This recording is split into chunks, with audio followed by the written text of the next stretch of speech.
ইদাস সামাউ ফাতারাত ওয়া ইদাল কাওয়াকিবু তাসারাত। আকাশ ঠিক মতো যদি বলে আসসালামু আলাইকুম, বলে মাথাটি ঢুকবে ওর মাথা, ওর বাপের 14 গোষ্ঠীর মাথা।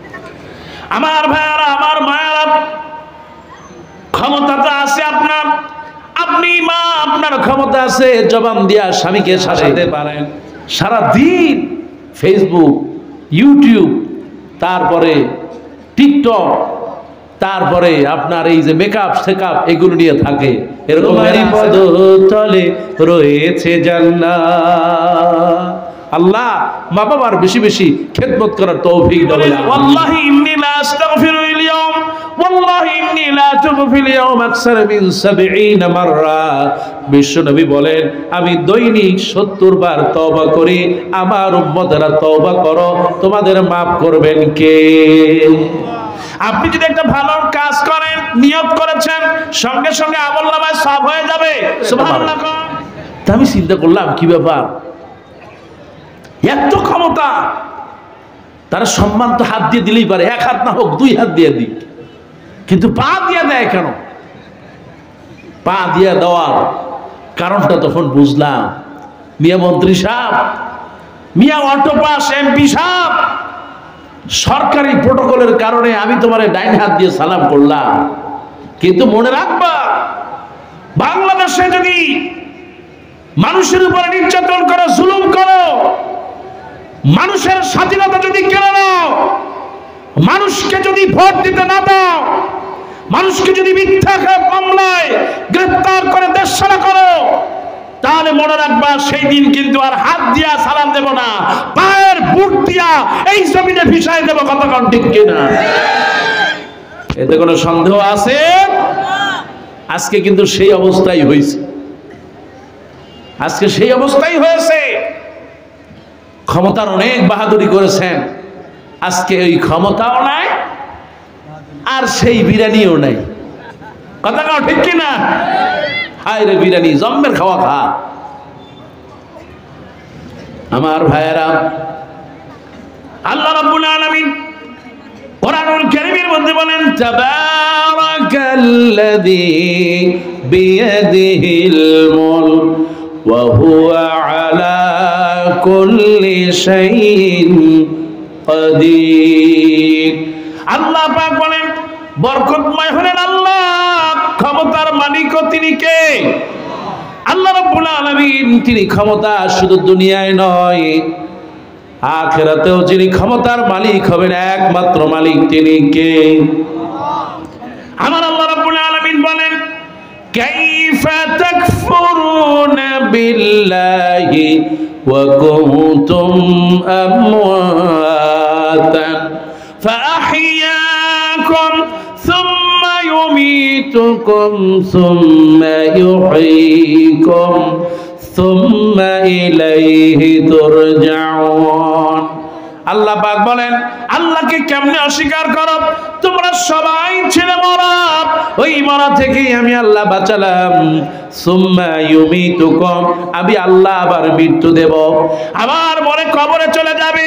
সুম্মা ইউহয়ীকুম, আবার কবর থেকে বাঁচাবো। সুম্মা ইলাইহি তুরজাউন, সবাইকে ফিরে যেতে হবে যার কাছে তিনি আর কেউ নন। তিনি কে? আল্লাহর কাছে ফিরে যেতে হবে। এতে কোনো সন্দেহ আছে? মুসলমান, সন্দেহ আছে? আল্লাহর কাছে যখন সবাই ফিরে যাবে, কিয়ামতের দিন সবাই উঠবে। ইজা জুলজিলাতিল আরদু জিলজালাহা, ভূমিকম্প হয়ে যাবে, সব ভেঙে চৌচির হয়ে যাবে। ইদাস সামাউ ফাতারাত ওয়া ইদাল কাওয়াকিবু তাসারাত, আকাশটা ফেটে যাবে, জমিনটা চৌচির হয়ে যাবে। আহারে মানুষের লাশগুলো কবর থেকে বের হয়ে যাবে, মানুষকে প্রাণ দেওয়া হবে। তখন মানুষ বলবে, আমরা কোথায় আসলাম? সেদিন তার আমলগুলো জানায় দেওয়া হবে। আল্লাহ রাব্বুল আলামিন মানুষকে আবার এই পৃথিবীতে দুনিয়ায় সব মানুষকে মৃত্যু দিয়ে দিবেন। মৃত্যুর পরে কিয়ামতের দিন সবাই মরে যাবে। মরার পরে আল্লাহ রাব্বুল আলামিন কিয়ামতের দিন উঠাবেন। উঠানোর আগে আল্লাহ পাক ডাকবেন, ও মালাকুল মউত এদিকে আসো। আর কি কেউ বাকি আছে নাকি মরার? বলে আল্লাহ রাব্বুল আলামিন সবাই মরে গেছে। বলে বাকি আছে কে? শুধুমাত্র বাকি থাকবে মালাকুল মউত। আল্লাহ পাক বলবেন, মউত ইয়া মালাকাল মউত, মরে যা। মালাকুল মউত আর বাঁচতে পারবে না। সব শেষ, কিয়ামত হয়ে গেল, সব শেষ হয়ে গেল। মালাকুল মউত শেষ, বাকি থাকবেন শুধুমাত্র একমাত্র ক্ষমতার মালিক লিল্লাহিল ওয়াহিদিল কাহ্হার, একমাত্র ক্ষমতাধর তিনি হলেন কে? আল্লাহ পাক বলেন, লিমানিল মুলকুল ইয়াউম, আজকের ক্ষমতা, আজকের রাজত্ব কার? আল্লাহ। ঘরের ভিতরে যেমন আপনি করেন, মাঝে মধ্যে বউরে যেমন বলেন, ওই বেটি এই সংসার কার? আপনারা বলেন না? বলে, কারণ সংসারের ক্ষমতা আপনার। অফিসের যিনি হেড থাকে তিনি অনেকের চাকরি খেয়ে ফেলেন। আবার যারা ক্ষমতায় থাকে অনেকের মন্ত্রিত্ব বাদ হয়ে যায়, এমপিগিরি বাদ হয়ে যায়। অনেকে মসজিদের ইমাম সাহেবের একটু ভুল পাইছে, অমনি তার 14 গোষ্ঠী সুদ্ধা চাকরি বাদ। কি আছে না নাই? আপনাদের দেশে বুঝি নাই নাকি? মসজিদের কমিটির বিরুদ্ধে কিছু কথা বললি, যদি আপনার কমিটি যদি হয় সুদখোর, আর হুজুর যদি সুদের বিরুদ্ধে ওয়াজ করে, তাহলে দেখা যাবে তার চাকরি নাই। এরকম লোক আছে না নাই? মুসলমান আছে। ক্ষমতার অপব্যবহার করা যাবে। আজকে আমাদের অসুস্থ, মাশাআল্লাহ, আপনাদের প্রধান অতিথি তিনি আসছেন। আমি তো ঢাকা থেকে আসছি, আল্লাহুম্মা আপনার ফ্লাইটে আসছি। ও আল্লাহুম্মা আমিন। সম্মানিত প্রধান অতিথি তিনি, আমিও এসেছি অনেক দূর থেকে, তিনিও আসছেন ঠিক আমার সেই ঢাকা থেকেই। আল্লাহুম্মা আমিন। আমরা দোয়া করছি, আমরা বরন্ত করে নেবই, তার কথাও আমরা শুনব। তিনি মোনাজাতে শরীক হবেন। খুব বেশি লম্বা আমরা করব না, কথাও বলবেন, মোনাজাতে শরীক হবেন। তাকে একটু আমরা বরণও করে নেব ইনশাআল্লাহ। আমরা মোনাজাতের আগে তার থেকে কথা শুনবো, সেই সাথে ফুলের তোরা আছে তো? আছে, মাশাআল্লাহ। না না, অবশ্যই আপনি মেহমান, আল্লাহ আপনার মর্যাদা আরো বাড়াই দিক বলে আমিন। একটু জোরে কর না আমিন। আরেকজনকে মর্যাদা দিলে তার মর্যাদা বাড়ায় কে? আল্লাহ। আপনাদের অসুবিধা হচ্ছে না তো? আমার ভাইয়েরা, বলতেছিলাম ক্ষমতায় থাকলেই, ক্ষমতার অপব্যবহার করলে, তার উপরে জুলুম আর নির্যাতন করলে আল্লাহ পাক অবশ্যই তার প্রতিদান খুব ভয়াবহ পরিণতি হবে। আমার আল্লাহ রাব্বুল আলামিন কিয়ামতের দিন সবাইকে যখন ডাক দিয়ে দিবেন, ইয়া জাবাল, হে পাহাড়, হে পৃথিবী, আইনাস জারুকা, ও পৃথিবী তোমার যেই গাছগুলো সুন্দর ছিল আজকে সেই গাছগুলো কোথায়? ও পৃথিবী, আইনা আনহারুকা, নদীগুলো ছিল তা কোথায়? কিছুই থাকবে না, সব লন্ডভন্ড হয়ে যাবে। আজকে যারা আমরা ক্ষমতার বাহাদুরি দেখাই, আল্লাহ রাব্বুল আলামিন সেদিন এই ক্ষমতা যারা, তারা বলবে, মা আগনা আন্নি মালিয়া হালাকা আন্নি সুলতানিয়া। আজকে ক্ষমতাও আমাদের নাই, আজকে সংসার নাই, পরিবার নাই, আজকে কারো প্রতি জুলুম করার কোনো সুযোগ নাই, আর এই সম্পদও নাই।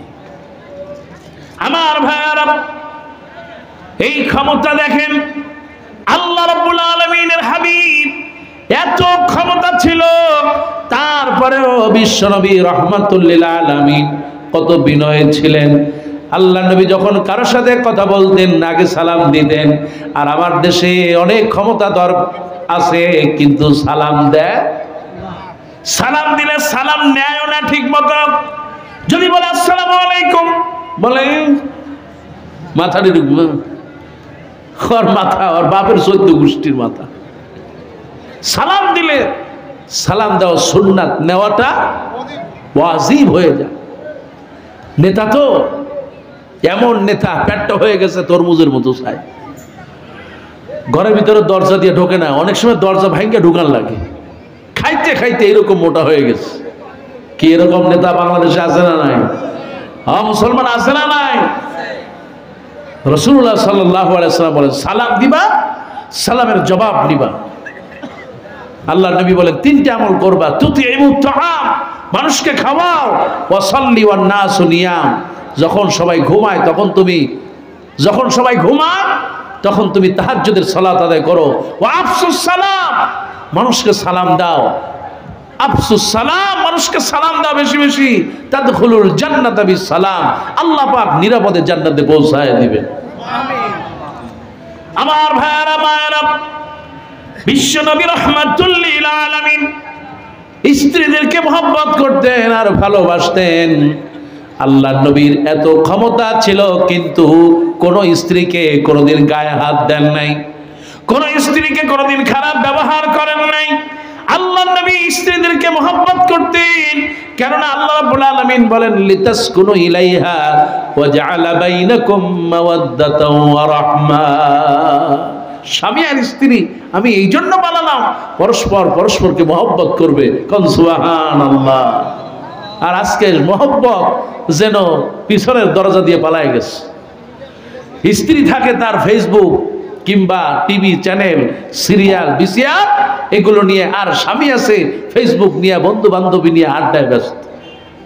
আমার ভাইয়েরা, ওগো আমার মায়েরা, আল্লাহ নবী বিশ্ব নবী রাহমাতুল লিল আলামিন তার স্ত্রীকে এত মহব্বত করতেন, এত ভালোবাসতেন। আল্লাহ নবী বলেন, খাদিজা হলেন এমন একজন স্ত্রী, বিশ্ব নবী বলেন জান্নাতে সর্বপ্রথম 4 জন যাবে, তার মধ্যে অন্যতম একজন তিনি আর কেউ নন, আল্লাহ নবীর স্ত্রী হযরতে খাদিজা।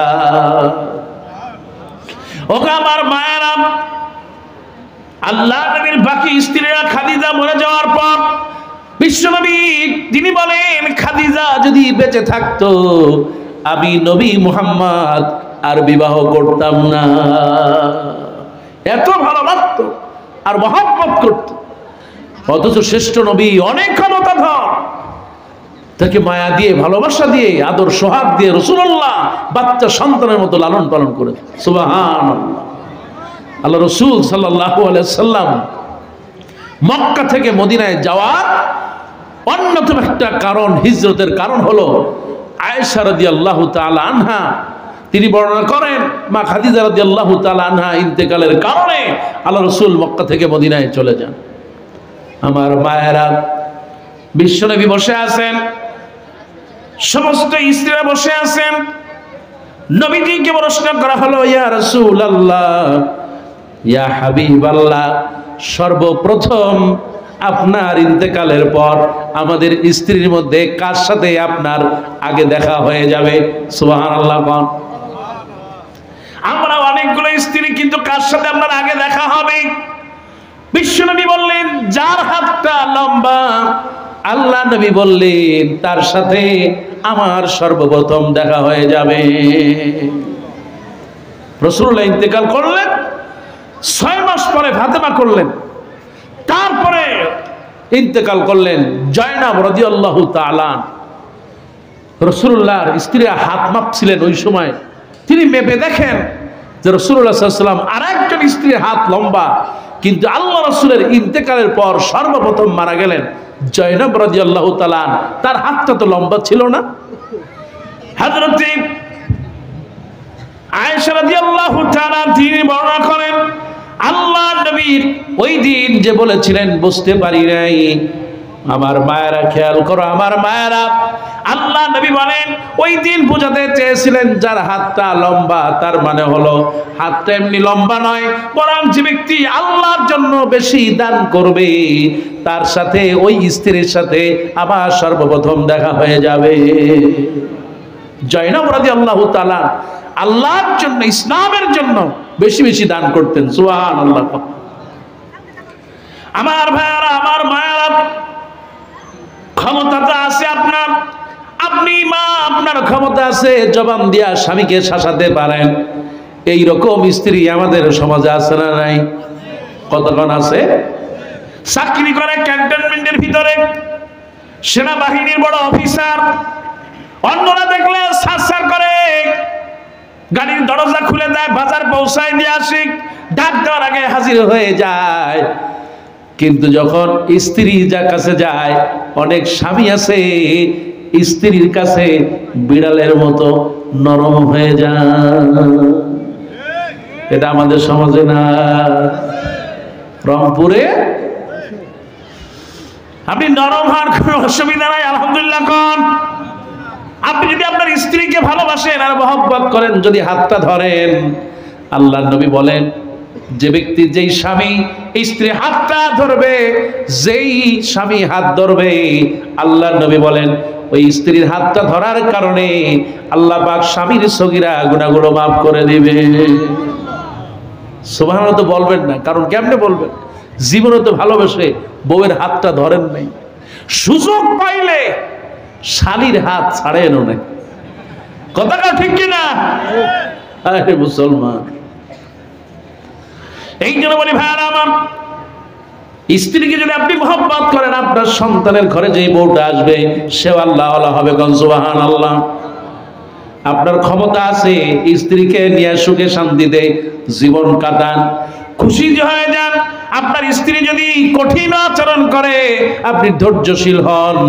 আপনি পুরুষ, ধৈর্য আপনাকে দিয়েছেন, আমার আল্লাহ রাব্বুল আলামিন মায়েদের ধৈর্য একটু কম দিয়েছেন। পুরুষ তো এই কারণে, পুরুষ এই কারণে বিপদের সময় পুরুষ ধৈর্য ধারণ করতে পারে। সুবহানাল্লাহ। সংসারে কত বিপদ আছে, মুসিবত আছে, স্ত্রী অসুস্থ, ছেলে মেয়ের সমস্যা, ঘরে খাবার নাই, ঘরের কারেন্টের বিল দেওয়া লাগবে, ঘরে বাজার নাই, আবার ঘর ভাড়া দেওয়া লাগবে, চারিদিকে সমস্যা। এই সমস্যাগুলো যদি স্ত্রীকে দেওয়া হতো, এটা কঠিন হয়ে যেত। এই জন্য পুরুষকে দেওয়া হলো। সুবহানাল্লাহ। স্বামীর দায়িত্ব হলো স্ত্রীর ভরণ পোষণ সব সে দিবে। সুবহানাল্লাহ। কত মর্যাদা আল্লাহ স্ত্রীকে দিয়েছে, স্বামীর শুধুমাত্র আনুগত্য করবে। সুবহানাল্লাহ। আমার ভাইয়েরা, এই জন্য এক নম্বর হলো ক্ষমতা, নারী পুরুষ যারই থাকুক না কেন, ক্ষমতা আল্লাহর জন্য যদি ব্যবহার করতে পারি, আল্লাহ পাক কিয়ামতের দিন আমাদেরকে জান্নাতের মেহমান বানায় দিবে। বলি আমিন।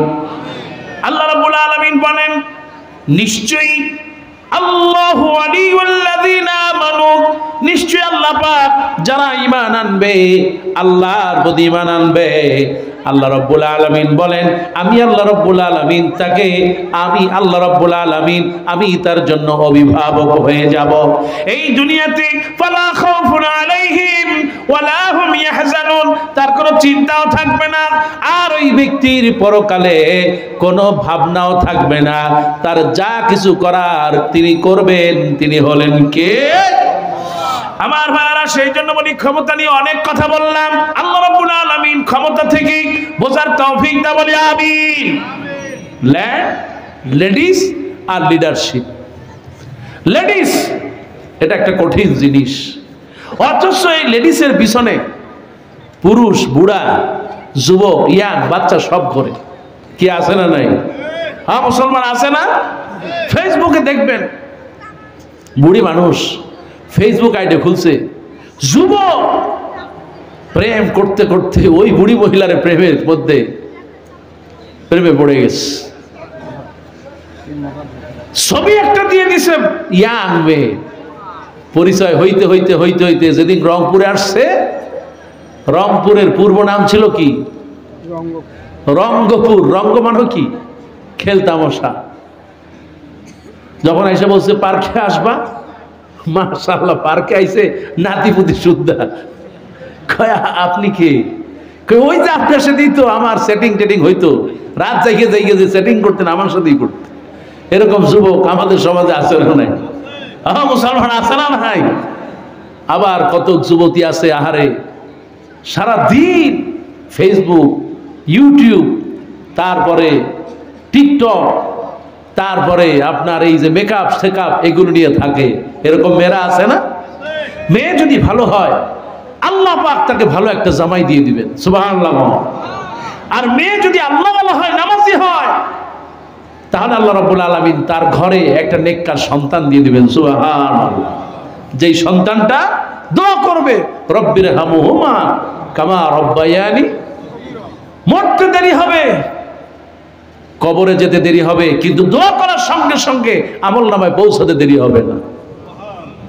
আমার ভাইয়ারা মায়েরা, একজন নারীর অনেক মর্যাদা। নারী আসিয়াও ছিল নারী, আমার মা খাদিজাও ছিলেন নারী। আল্লাহর নবী বলেন অন্তত 30 জন মহিলা আছে আল্লাহর নবী যাদেরকে জান্নাতের ঘোষণা দিয়ে গেলেন, জোরে বলেন সুবহানাল্লাহ। আমার ভাইয়ারা, বিশ্বনবী বলেন আল্লাহর নবীর নিকট 4টি জিনিস সবচেয়ে দামি, এর মধ্যে 1 নাম্বার হলো নারী। আল্লাহর নবীর কাছে মর্যাদাবান, জোরে বলেন সুবহানাল্লাহ। বিশ্বনবীর কাছে বলা হলো, ইয়া রাসূলুল্লাহ, খেদমত করব কার? আল্লাহর নবী বলেন ক্বালা উম্মুকা, তোমার মায়ের খেদমত করবা। সুম্মা মান, তা তোমার মায়ের। সুম্মা মান, তারপরে কার? আল্লাহর নবী বলেন তোমার মায়ের খেদমত করবা। এবার বলা হলো সুম্মা মান, ও আল্লাহর নবী তারপরে কার খেদমত করব? আল্লাহ নবী বললেন তোমার পিতার। আমার মায়ের মর্যাদা, এই নারীর মর্যাদা আল্লাহ নবী বিশ্ব নবী পুরুষের চাইতে 3 গুণ বাড়ায় দিলেন, জোরে বলেন সুবহানাল্লাহ। এই মায়েরা মর্যাদাবান, মা বড় দামি। আল্লাহ নবী বলেন কেউ যদি মায়ের দিকে এক পলক মহব্বতের আর রহমতের দৃষ্টিতে তাকায়, আল্লাহ নবী বলেন ওই সন্তানের সগীরা গুনাহগুলো আল্লাহ রাব্বুল আলামিন মাফ করে দেন। হুমা জান্নাতুকা ওয়া নারুকা। বিশ্বনবী বলেন তোমার মা তোমার জন্য জান্নাত, কোন আলহামদুলিল্লাহ। তোমার বাবা তোমার জন্য জান্নাত। আর যদি তুমি খারাপ ব্যবহার করো, ফালা তাকুল লাহুমা উফিন। আল্লাহ পাক এমন একজন মা বাপ দিলেন, সূরা বনী ইসরাঈল আপনি চলে যান, আল্লাহ রাব্বুল আলামিন সন্তানকে শেখাচ্ছে, বান্দারে তুমি তোমার মা বাবার সাথে মাথা চাকি দিয়া রাগ করে চোখ গরম করে কথা বলবা। কিন্তু আজকে এরকম ছেলে আছে না নাই? কি বলেন আছে? এরকম মেয়ে আছে? আমার ভাইয়ারা, ও আল্লাহ তোমার কাছে বলি, এই পৃথিবীতে আমরা থাকবো না। নেককার সন্তান যদি নেককার মা রেখে যেতে পারে, আমার আল্লাহ রাব্বুল আলামিন ওই মায়ের জন্য জান্নাতের ব্যবস্থা করবেন। আমার ভাইয়ারা, মায়েদের মর্যাদা অনেক বেশি।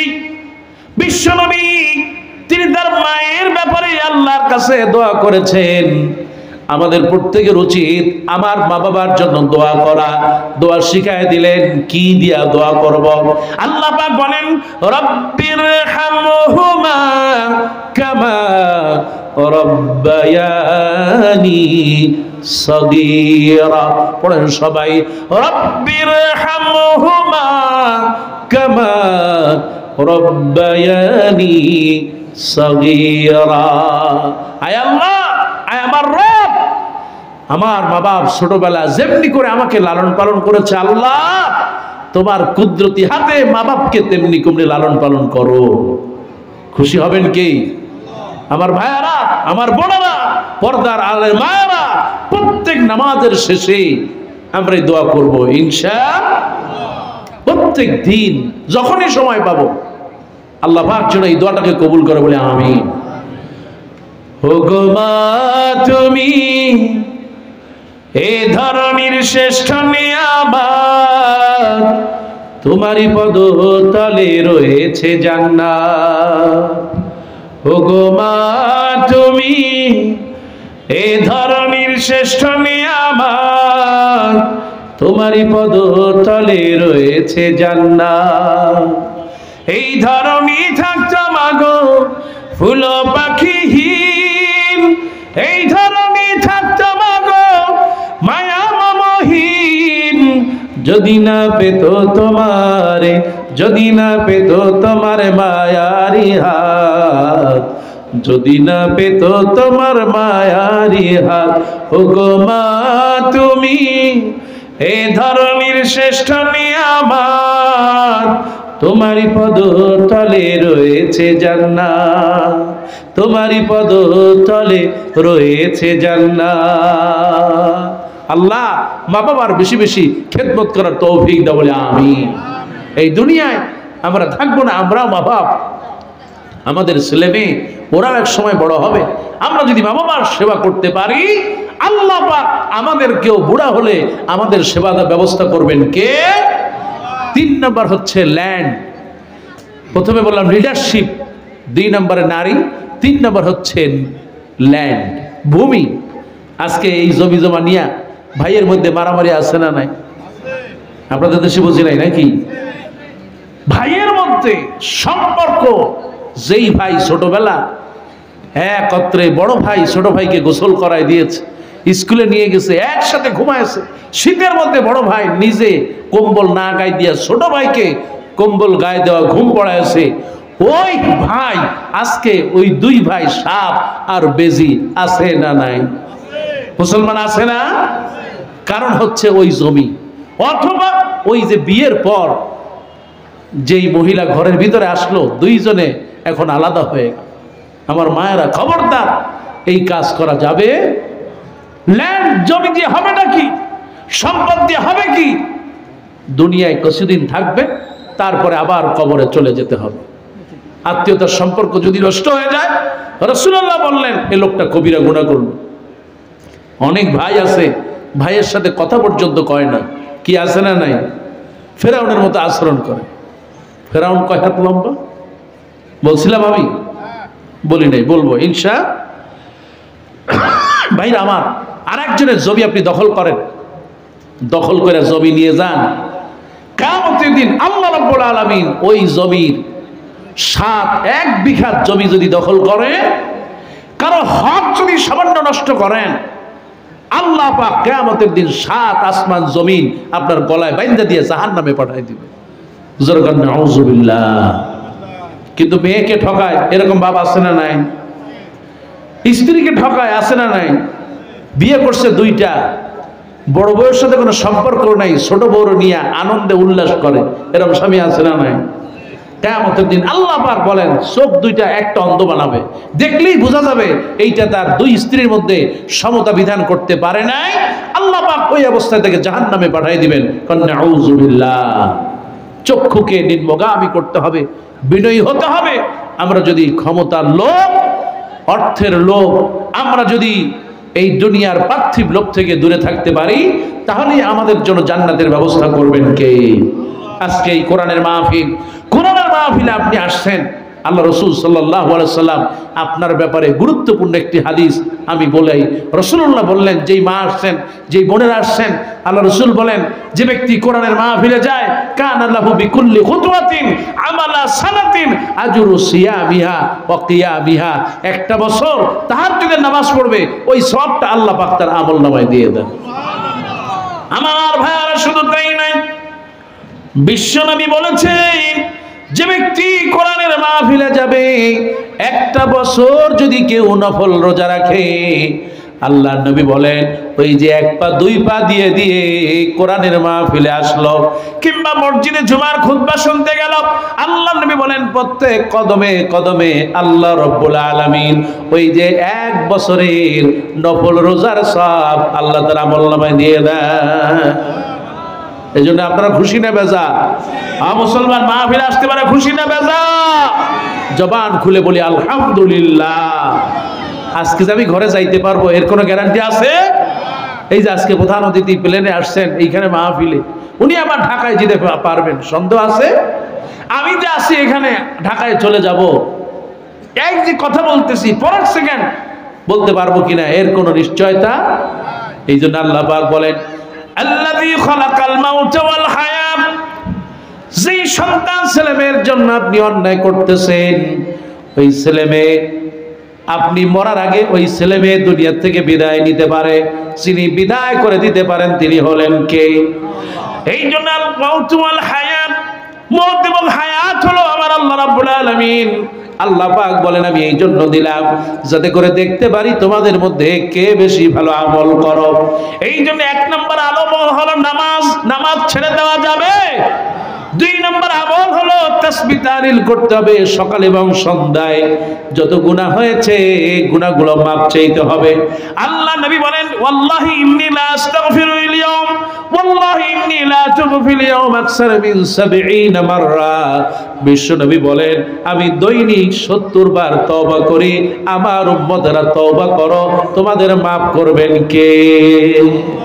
আপনি যদি একটা ভালো কাজ করেন, নিয়ত করেছেন, সঙ্গে সঙ্গে আমলনামায় সওয়াব হয়ে যাবে। সুবহানাল্লাহ কোন মাহফিলে বসে আছেন, চিন্তা করতেছেন বাড়িতে যাব, বাড়িতে গিয়া কোন একজন এতিম বিধবার মাথায় হাত বুলাবো, গ্রামে মসজিদ আছে কয়টা পয়সা দিব। আল্লাহ রাসূল বলেন সঙ্গে সঙ্গে আমলনামায় সওয়াব যোগ হয়ে যাবে। আজকে যারা এখানে আছেন যদি নিয়ত করেন আল্লাহ আমি হজ করতে যাব, সঙ্গে সঙ্গে হজের সওয়াবটা আপনার আমলনামায় উঠে যাবে। মুসলমান এত আসতে করেন সুবহানাল্লাহ। হজের নিয়ত আছে কার কার? একটু হাত তোলেন। জীবনে একবার হলো আল্লাহ এই হাতগুলো হজের কাবার দরজায় পৌঁছায় দাও, বলি আমিন। যারা হজ করছে তাদের কি হবে? যারা করছে তারা আবার চলবে। তার মানে আমার প্রধান অতিথি হজ করছে আবারও করবে ইনশাআল্লাহ। আল্লাহ তোমার কাছে বলি আজকের মাহফিল থেকে জীবনে একবার হলেও সরাসরি গিয়া আল্লাহ হয়তো দোয়া কবুল করছে নাকি? সুবহানাল্লাহ। এটা আমার করছে কি আইলো আল্লাহ যদি আমি হজও করছি ওমরাও করছি আলহামদুলিল্লাহ, দোয়া চাই আল্লাহ পাক যেন বেশি বেশি দেওয়ার তৌফিক দেয়, বলি আমিন। আল্লাহর কাছে দোয়া করি আল্লাহ রাব্বুল আলামিন আমাদেরকে যেন জমজমের পানি সরাসরি ওই পবিত্র কাবার চত্বরে গিয়া খাওয়ার তৌফিক দাও, বলি আমিন। পবিত্র কাবার গিলাপটা ধরে যেন জুমা খাইতে পারি, বলি আমিন। সাফা মারওয়া সাই করতে পারি, আরাফার ময়দানে উপস্থিত হয়ে দোয়া করতে পারি, আল্লাহ কবুল করো, বলি আমিন। এটা আপনারা চান না নাকি? ফিরআউনের মতো মরতে চান? আল্লাহর খাস বান্দা হয়ে রাসূলুল্লাহ সাল্লাল্লাহু আলাইহি সাল্লামের কবরের কাছে গিয়ে যারা যারা জিয়ারত করতে চান হাত দুইটা একটু উপরে উঠান। আল্লাহ তুমি হাত দুইটা দেখেছো, নারী পুরুষ সকলকে তুমি কবুল করো, বলি আমিন।